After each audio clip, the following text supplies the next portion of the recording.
ಎಲ್ಲ ನನ್ನ ಮಾಧ್ಯಮ ಬಂಧುಗಳು ಹಾಗೂ ಕನ್ನಡದ ಕಲಾಭಿಮಾನಿಗಳಲ್ಲಿ ನಾನು ಕೇಳ್ಕೊಳ್ಳೋದಿಷ್ಟೇ, ಇವತ್ತು ಇಂಥ ಒಂದು ಸಂವಿಧಾನದ ಒಂದು ಸಿನಿಮಾ ಮಾಡಬೇಕಾದ್ರೆ ಎದೆಗಾರಿಕೆ ಬೇಕು ಅಂತೇಳಿ ಶಿವಣ್ಣ ಅವ್ರು ಹೇಳ್ತಾ ಇದ್ರು ನೆನ್ನೆ.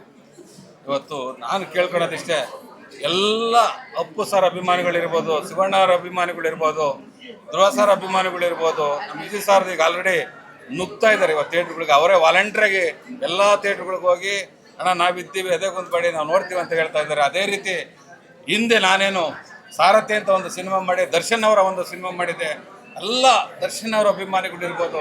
ಇವತ್ತು ಈ ಒಂದು ಸಿನಿಮಾದ ಡೈರೆಕ್ಟ್ರು ಕಾಟೇರ ಅಂತ ಒಂದು ಕತೆ ಬರೆದಿದ್ರು. ಅದೇ ರೀತಿ ರಚ್ಚು ಮೇಡಮ್ಗೆ ಬುಲ್ಬುಲ್ಲಲ್ಲಿ ಅವಕಾಶ ಮಾಡಿಕೊಟ್ಟಂಥದ್ದು ಒಂದು ದರ್ಶನ್ ಅವ್ರ ಬ್ಯಾನರ್, ತೂಗುದೀಪ ಬ್ಯಾನರಲ್ಲಿ. ಸೊ ನಾನೆಲ್ಲರನ್ನೂ ಕೇಳ್ಕೊಳ್ಳೋದು ಇಷ್ಟೇ, ಪ್ರತಿಯೊಬ್ಬ ಅಭಿಮಾನಿಗಳು ಬಂದು ಸಿನಿಮಾ ನೋಡಿ, ಚಿತ್ರರಂಗಕ್ಕೆ ಬಂದು ಸಿನಿಮಾ ನೋಡಿ. ನಿಮಗೆ ಏನಾದರೂ ಇಷ್ಟ ಆಗಿಲ್ಲ ಅಂದರೆ ಆಮೇಲೆ ಹೇಳಿ. ಇವತ್ತು ಯಾಕೆ ನೀವು, ನಾನು ಹೇಳೋದು ಇಷ್ಟೇ, ಒಳ್ಳೆಯ ಸಿನಿಮಾ ಕೊಟ್ಟಾಗ ದಯವಿಟ್ಟು ಎಲ್ಲರೂ ನಮಗೂ ಮತ್ತೆ ಸ್ಫೂರ್ತಿ ಬರುತ್ತೆ. ಇಂಥ ಅನೇಕ ಚಿತ್ರಗಳನ್ನು ಮಾಡೋದಕ್ಕೆ ಒಂದು ಸ್ಫೂರ್ತಿ ಬರ್ತದೆ. ಹಾಗಾಗಿ ನನಗೆ ಏನು 7 ಕೋಟಿ ಕನ್ನಡ ಕಲಾಭಿಮಾನಿಗಳು ಕೇಳ್ಕೊಳ್ಳೋದು ಇಷ್ಟೇ, ದಯವಿಟ್ಟು ಪ್ರತಿಯೊಬ್ಬರು ಬಂದು ಸಿನಿಮಾ ನೋಡಿ ಅಂತ ಕೇಳ್ಕೊಳ್ತೀನಿ. ಅದೇ ರೀತಿ ಇವತ್ತೇನು ನಮ್ಮ ರಚ್ಚು ಅವ್ರ ಫ್ಯಾಮಿಲಿ DKD ಹಾಗೂ ಭರ್ಜರಿ ಬ್ಯಾಚುಲರ್ಸ್ ಏನೆಲ್ಲ ಬಂದಿದ್ದಾರೆ ಈ ಒಂದು ಸಿನಿಮಾ ಬಗ್ಗೆ ಪ್ರಶಂಸೆ ಮಾಡಿಕೊಂಡು ನಾವು ಬಂದು ಒತ್ತು ಕೊಡ್ತೀವಿ ಅಂತ ಹೇಳಿ ಬಂದಿದ್ದಾರೆ.